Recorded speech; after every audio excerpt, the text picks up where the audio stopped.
My aunt manipulated the family into believing I was a thief, forcing me to return every birthday gift and skip all holiday gatherings. Years later, when she lost her entire savings to a scam and needed financial help, I showed her my bank account and reminded her why I keep my resources private. Reflecting on it now, I should have sensed something was wrong when Aunt Clara insisted on hosting my 16th birthday celebration at her place. She'd never shown much enthusiasm for my birthdays before, but suddenly she was determined to make it extraordinary and unforgettable. Well, she certainly made it unforgettable, just not in the way anyone anticipated. I'm Noah, now 25, and this is the tale of how my aunt methodically ruined my connection with most of my extended family, starting with what should have been one of the happiest moments of my teenage years. The party began like any other.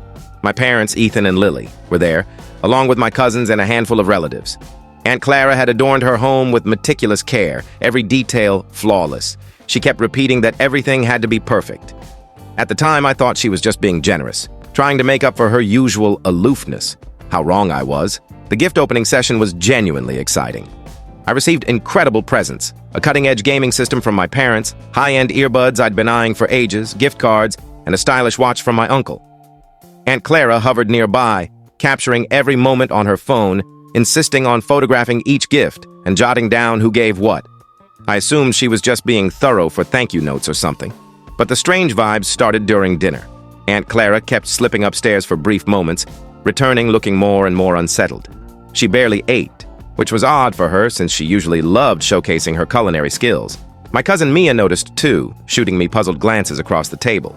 Everything unraveled about an hour after dinner. Aunt Clara stormed into the living room where we were all relaxing, her face flushed and hands trembling. "My jewelry's gone," she declared, her voice shaky but oddly dramatic. "My emerald necklace and my grandmother's ruby ring, they vanished." The room fell silent. My stomach sank. Not because I was guilty, but because I could sense where this was going. Aunt Clara's gaze locked onto me, and her next words confirmed my dread. Noah was the only one upstairs today. Except I hadn't been.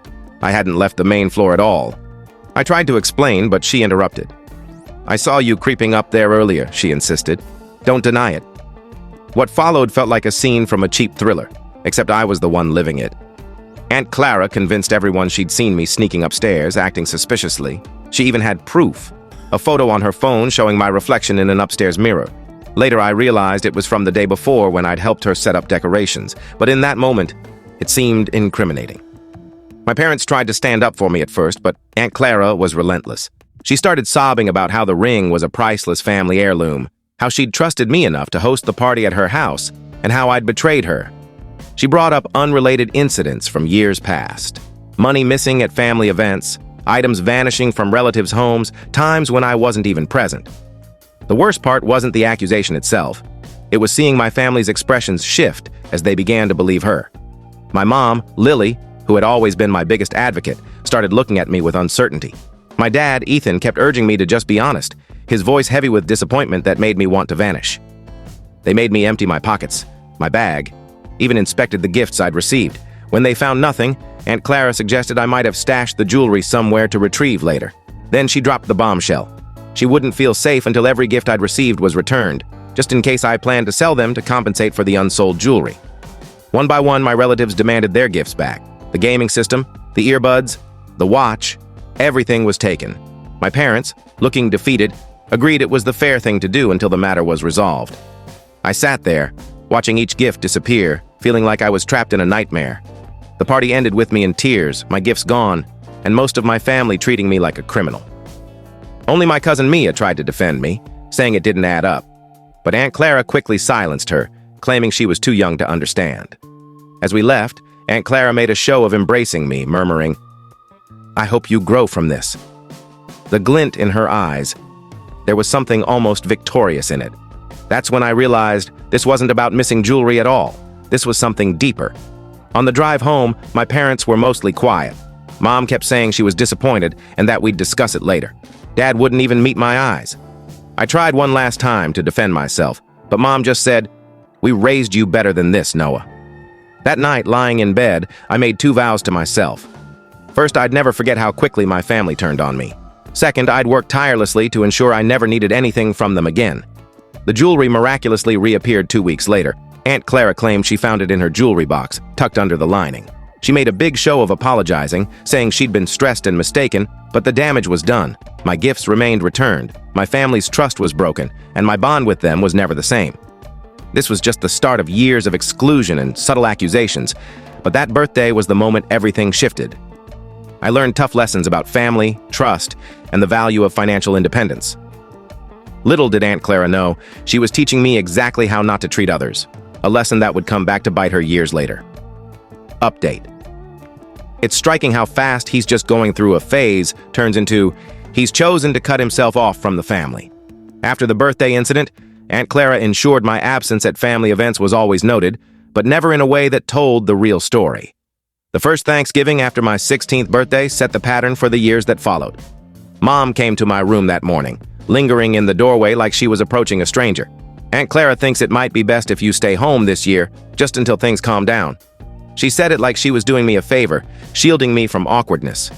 I nodded, pretending it didn't hurt, while my fists clenched the bedsheets so tightly my knuckles turned pale. That's how it began. One holiday at a time, one family event after another. Christmas was about keeping things calm. Easter was already too full. Each time, the message came with that same cautious tone, like they were handling something delicate and dangerous. My cousin Mia was my only real link to family gatherings. She'd send me photos and updates, keeping me in the loop while making me feel even more isolated. "Clara's telling everyone you're prioritizing school over family," she texted once. "It's total nonsense, Noah. Mom wanted to invite you to my graduation party, but Clara threw a fit about respecting boundaries or whatever." I threw myself into my studies and a part-time job at a local electronics shop. The manager, Mark, became more of a mentor than any of my relatives. He noticed I'd take the holiday shifts nobody else wanted. "Family drama?" he asked during a quiet Christmas Eve shift. When I nodded, he just said, "They're lost, kid. Let's get you into our management training program." By 18, I had a solid savings account and a clear path. While my family gathered for another holiday I wasn't invited to, I was accepting a full scholarship to a top university 3 states away. Mom and Dad came to help me move into my dorm, and I could see the conflict in their eyes. Pride in my success, mixed with guilt over everything else. "We should have done things differently," Mom said as they left. It was the closest she'd come to an apology, but it was too little, too late. I just nodded and hugged them goodbye. College was my clean slate. I focused on computer science courses and took up freelance coding gigs on the side. Every penny I earned went into savings or investments. My roommate used to tease that I was the only student he knew with a 5-year financial plan, complete with spreadsheets and quarterly targets. Meanwhile, the family narrative about me kept shifting. Mia kept me posted on Aunt Clara's latest spins. I was too caught up in my new life to care about family, or probably mixed up with the wrong crowd at college. When I landed a prestigious internship at a tech firm after my junior year, Clara somehow twisted it into me being obsessed with money. The real turning point came during my senior year. I just accepted a job offer from a major tech company. 6 figures, full benefits, stock options. That same week, Mom called with the latest family drama. Apparently, Aunt Clara had been sorting through old boxes and found a costly bracelet that had gone missing years ago. She made a big deal of announcing she'd probably misplaced it, just like the jewelry from my birthday. "She feels awful about it all," Mom said, her voice hopeful. "Maybe it's time to move past it. The family misses you." I stood in my dorm, staring at my bank account on my laptop. Healthy savings, strong investments, and a future I'd built on my own. "That's nice," I said. "I'm glad she found her bracelet. Listen, Mom, I've got a project meeting to get to." The years after graduation were a steady ascent. I moved into a nice apartment, started building a reputation in the tech industry, and watched my savings grow. Every holiday invitation that came, they started arriving once I was successful, got the same response. "Sorry, I'm swamped with work." It wasn't even a lie. I deliberately scheduled major projects around family events. Mia was the only one who truly knew how well I was doing. She'd visited me a few times, seen my life up close. "You should see Clara's face when people ask about you," she told me during her last visit. "She tries to act worried about your workaholic ways, but I can tell it kills her that she can't control the story anymore."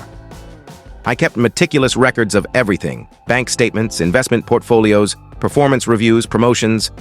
Part of it was just smart financial planning, but there was another reason, one I wasn't fully ready to admit. I was waiting. For what, I wasn't sure, but something told me to hold on to those records, literally and figuratively. Then last week, Mia called. Her voice had that edge, the one that meant something major was happening. "You need to hear this," she said. "Clara's in deep trouble, and the family's talking about you." I leaned back in my office chair, gazing at the city skyline from my high-rise apartment. "I'm listening," I said, pulling up my latest bank statement. Something told me I'd need it soon. Final update. It's remarkable how fast someone's tone shifts when they need something. The text from Mom came 3 days after Mia's call. We're having a family meeting at Clara's this Saturday. It's crucial you come, Noah, please. No excuse about keeping things calm this time. No gentle suggestion that I should skip it. Just raw desperation in 2 sentences. I knew what it was about. Mia had given me the rundown. Aunt Clara had lost everything in what she called a business venture. In reality, it was a textbook scam. Promises of massive profits, tight deadlines, wire transfers to foreign accounts. By the time she caught on, her retirement fund, home equity, everything was gone. I arrived at Clara's house right on time, dressed in a sharp blazer and carrying a sleek briefcase. Polished, successful, composed. Everything she'd spent years telling the family I wasn't. The living room was crowded. My parents, Clara and her husband, several aunts and uncles, even some cousins. Mia sat in the corner, hiding a smirk. The first thing I noticed was how diminished Clara seemed. Gone was the commanding aura that had dominated family gatherings. She sat on her sofa, twisting a tissue in her hands, makeup barely concealing the exhaustion in her eyes. "Noah," she said, her voice unsteady, "thank you for being here. We weren't sure you'd come." I took a seat across from her, placing my briefcase on the coffee table. "When family needs you, you show up, right? That's what you always said." The irony landed heavily in the room. Mom shifted uncomfortably. Clara began her story. She'd met someone online who claimed to be a top financial advisor. He showed her clients success stories, pushed her with glowing reviews. She invested a little at first, saw some returns, then went all in. Classic con. Now she faced foreclosure, buried in debt, and... "We're family," she said, glancing around before focusing on me. "Family supports each other. I know things haven't been ideal between us, but I was hoping..." I opened my briefcase and pulled out a stack of documents. "Before we go further, I'd like everyone to see something." The first was a bank statement from my main savings account. The second showed my investment portfolio. The third listed my real estate assets. With each document I placed on the table, the room grew quieter. That's remarkable," Clara stammered, her eyes glued to the figures. "It is," I agreed. "You know what's also remarkable? How I built this despite being branded a thief at 16? Despite being excluded from every family event? Despite having my birthday gifts stripped away because of a lie?" "Noah," Mom began, but I raised a hand. "I'm not done." I pulled out one last document, a printed email. "This came yesterday. It's a promotion. Senior role, West Coast office. I start next month." Clara's face had gone ashen. I made mistakes," she said. "But you wouldn't just let your family struggle? I finished for her? Leave them to face their problems alone? Funny how that works, isn't it?" The silence was heavy. Years of accusations, exclusions, and whispered rumors filled the space between us. Then I pulled out my checkbook. "I'm writing you a check, Aunt Clara. Not because you deserve it, but because I'm not like you. This will cover your immediate debts and 3 months of mortgage payments. Enough time to sell this house and find something you can afford." Her hand shook as she reached for the check, but I held it back. "There are conditions. First, I want a written confession of what you did when I was 16, sent to everyone here. Second, you'll attend financial counseling. I'll cover the cost, but you have to go. And third," I looked around the room, meeting each family member's gaze. "Everyone needs to understand this is the last time. I'm not your safety net or your emergency fund." I handed her the check. The amount made her gasp. "One more thing," I added, standing. "Those birthday gifts you made me return, I've kept track. With interest over 9 years, that totals what?" I handed another sheet to my parents. "I'll be donating that amount to a youth mentorship program in your names. Because unlike some, I keep precise records of what I owe and what I'm owed." As I headed for the door, Mia fell into step beside me. "That was epic," she whispered. I paused in the doorway, turning back to the silent room. "You know what's funny, Aunt Clara? If you'd just been kind, if you'd just been family, I'd have helped without any strings. Think about that the next time you're tempted to judge someone's character." The drive home was calm, but for the first time in years, it wasn't from shame or anger. I felt unburdened, free. My phone buzzed with messages from family, apologies, explanations, attempts to reconnect. I'd read them later. For now, I savored the quiet and the realization that sometimes the best revenge isn't about settling scores. It's about rising so high above those who wronged you that they have to strain to see how far their actions pushed you to climb. If this story hit home, please like, share, and follow for more real-life drama. Your support keeps these stories coming. Thanks for reading, and catch you in the next one.